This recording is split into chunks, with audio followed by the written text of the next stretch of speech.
Okay, so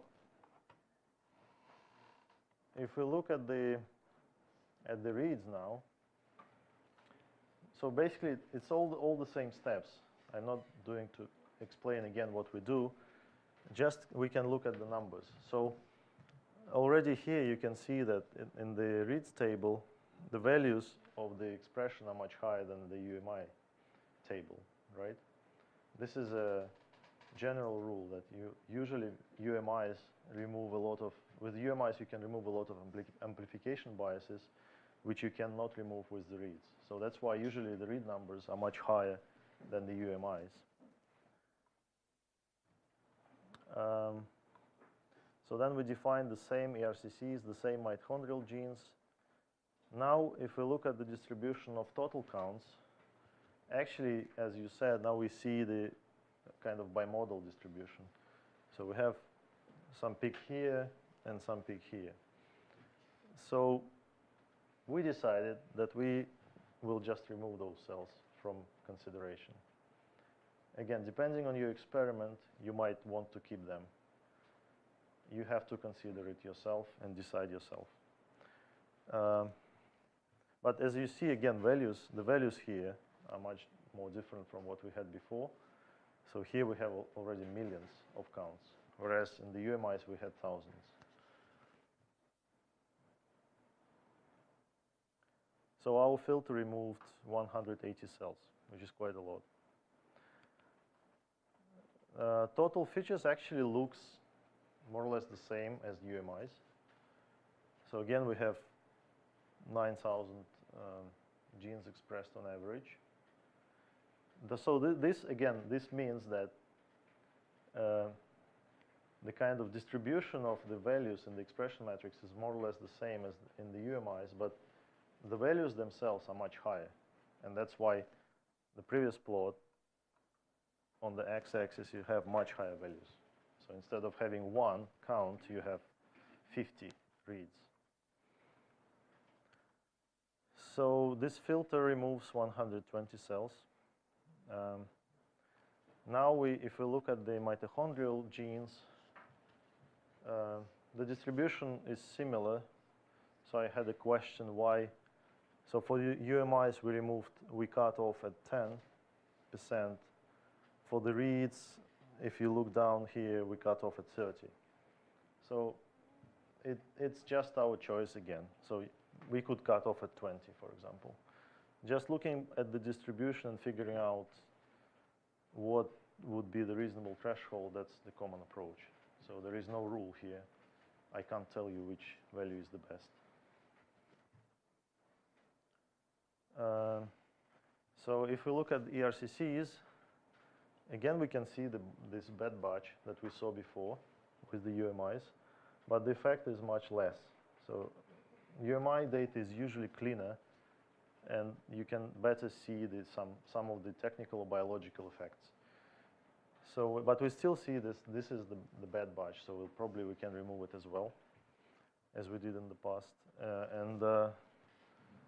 I think these values are now much higher than they were before.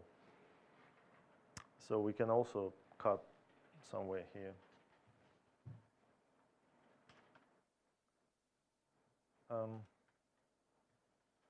So once we apply all filters together, we remove about 260 cells from our data set.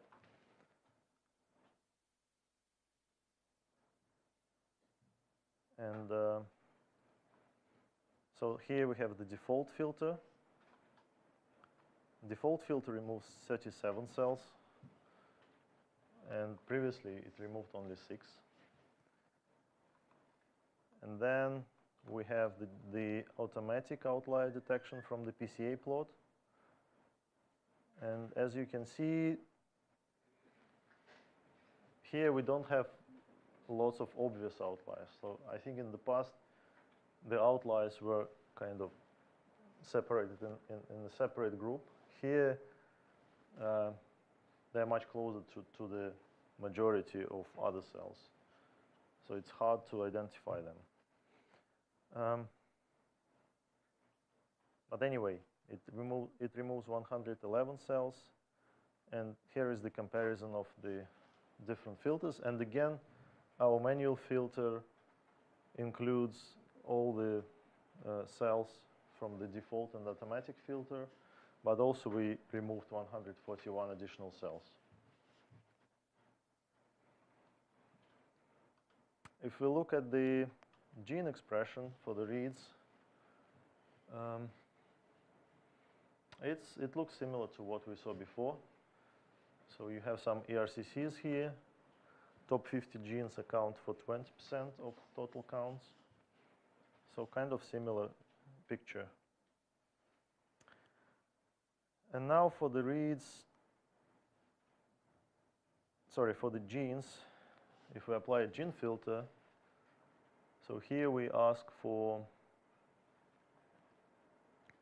actually that's the same gene filter that we had in the UMI counts, I think.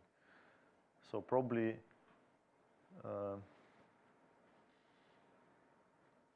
let me see, do we change it or not?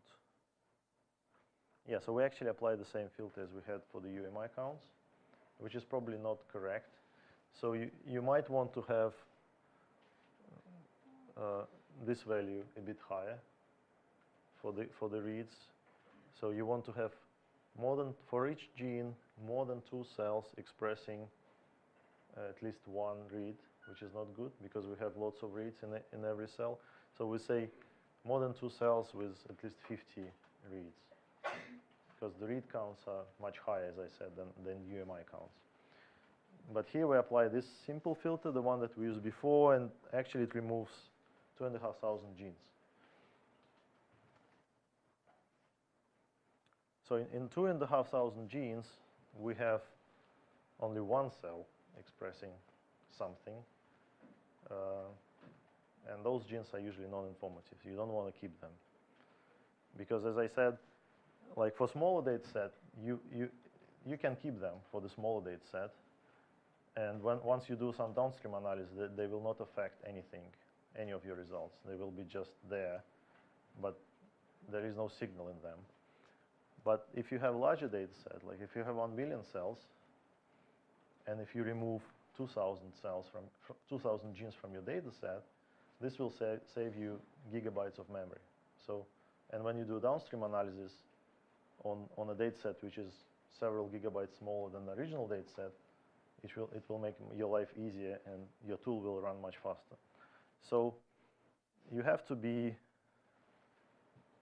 considerate and reasonable here. So depending on the size of your data set.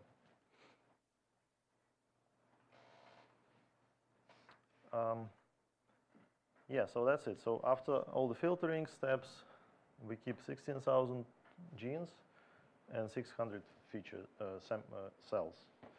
And then we do the same. We create this log2 transformed matrix, transformed of the reads counts, and save it to this object.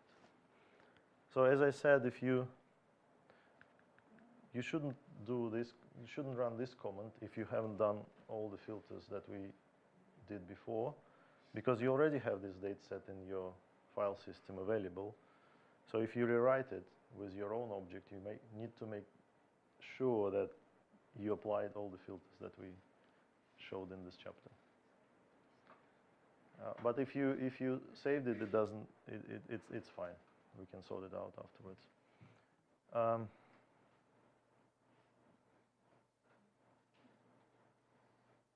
Okay, so I think that's it.